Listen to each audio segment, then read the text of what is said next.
No one wants to be in a position where they can't repay their debts. It can put a lot of stress on you and your whānau. But there is help available if you're facing financial difficulties and can't seem to get on top of things. If you owe more than $50,000 in unsecured debt that you just can't repay, bankruptcy might be the right insolvency option for you. The good news is that once you're bankrupt, creditors can't keep chasing you for payment, which can provide some relief. Bankruptcy typically lasts for 3 years, and once it's over, most of your debts will be wiped clean. However, it's important to know that some debts, like court fines and reparations, child support and maintenance payments, won't be included in your bankruptcy. You'll need to keep paying those debts even when you're bankrupt. Things have been really hard recently, and my debts, well, they're getting on top of me. I had a good job, but I got laid off a few months ago, and I've been struggling to scrape together the money to pay my bills ever since. My mortgage payments, well, they've fallen behind, and I've been missing my utility bills too now. Now I'm getting penalty and interest charges on top of everything else. I already have a debt consolidation loan, but everything is so expensive these days. I'm using my credit card to buy food and fuel, but because I can't clear the balance each month, the interest just keeps adding up.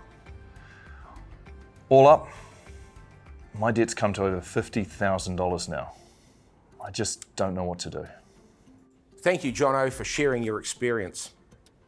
It's tough when life throws unexpected challenges your way, and debt can quickly become overwhelming. With over $50,000 owing, bankruptcy is the only formal insolvency option available to you. It offers a fresh start, but it's essential to understand its implications.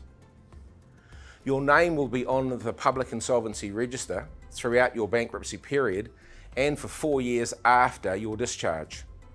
Your credit rating will also be affected for up to 7 years. This is the usual length of time that your name will appear on the Insolvency Register, but some credit agencies operate public websites and they may keep your credit history for longer than 7 years. This may affect your access to some banking or money lending services. If you apply for bankruptcy, the Insolvency and Trustee Service, acting on behalf of the official assignee, will look after your bankruptcy. They will contact everyone you owe money to on your behalf. It would be a relief to not have to deal with my creditors anymore. I feel bad about the whole situation, and I just don't think I can face them. What would happen to my car, and more importantly, my house, if I go bankrupt? You can keep your car as long as its value is below $6,500. You will also be able to keep up to $1,300 in the bank, most of your household furniture, and any necessary tools of trade. However, your house will be considered an asset in your bankruptcy, even if you're still paying off your mortgage. If there's equity in the property, the official assignee may sell it to help pay back your creditors. They will contact your bank to find out how much is owing on the mortgage and decide on the appropriate course of action from there. Remember, you must be transparent about your assets. You'll need to declare any assets you have to the official assignee in a statement of affairs. The official assignee will then assess their value and decide on the necessary actions. What happens to my student loan when I'm bankrupt? Until I lost my job, repayments were automatically taken out of the wages. Will that start up again when I find another job? Your student loan will be included in your bankruptcy debts. You won't need to make any repayments towards it while you're bankrupt. And at the end of your bankruptcy, just like the other debts included in your bankruptcy, your student loan will be wiped clean. One more thing, will the official assignee manage my bank account when I'm bankrupt? Will they tell me what I can and can't spend money on? I couldn't imagine that. I understand your worries, and it's natural to have questions about the official assignee's role during bankruptcy. The official assignee won't manage your bank account. You'll still have control over your day-to-day spending, but they will need to be aware of your income, expenses, and assets.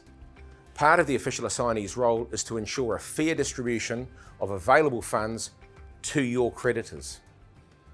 So they will look at how much you earn and assess whether you're in a position to be able to make regular payments towards your debts during your bankruptcy period. Your bank will have the biggest influence on how you can manage your money. The bank may close your accounts or limit how you use them. For example, You might not have access to internet banking, or you may not be able to have a credit card or debit card.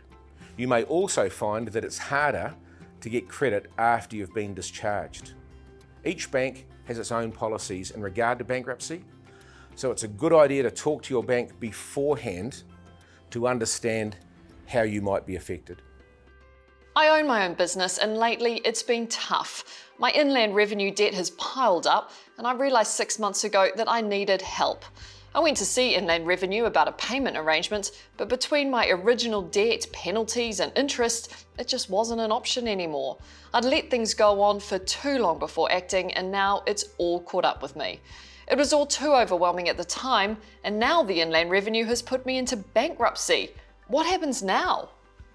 Thank you, Sarah, for opening up about your situation. Facing financial challenges can be difficult, but we're here to guide you through this process. The first thing you must do now that you're bankrupt is complete a statement of affairs.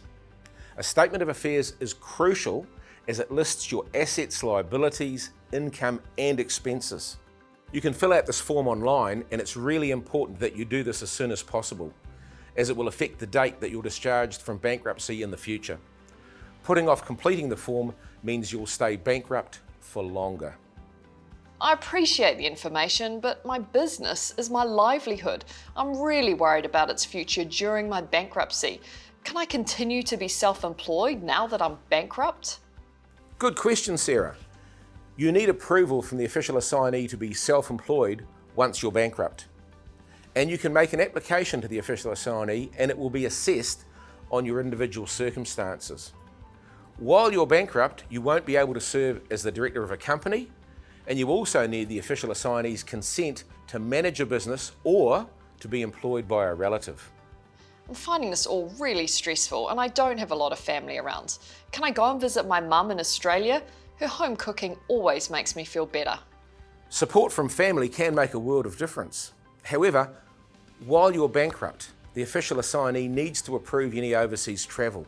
It's best to submit an application and obtain the necessary approval before making any travel plans. Bankruptcy comes with some restrictions, but it does offer a way out from unmanageable debt.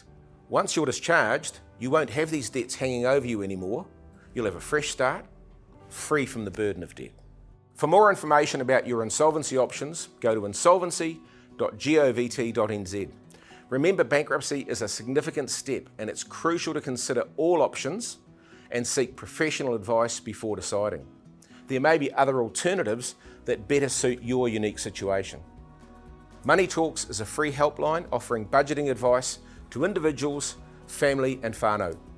They can put you in touch with financial mentors who can help you understand your financial situation, organise your debt and plan for the future. Call 0800 345 123.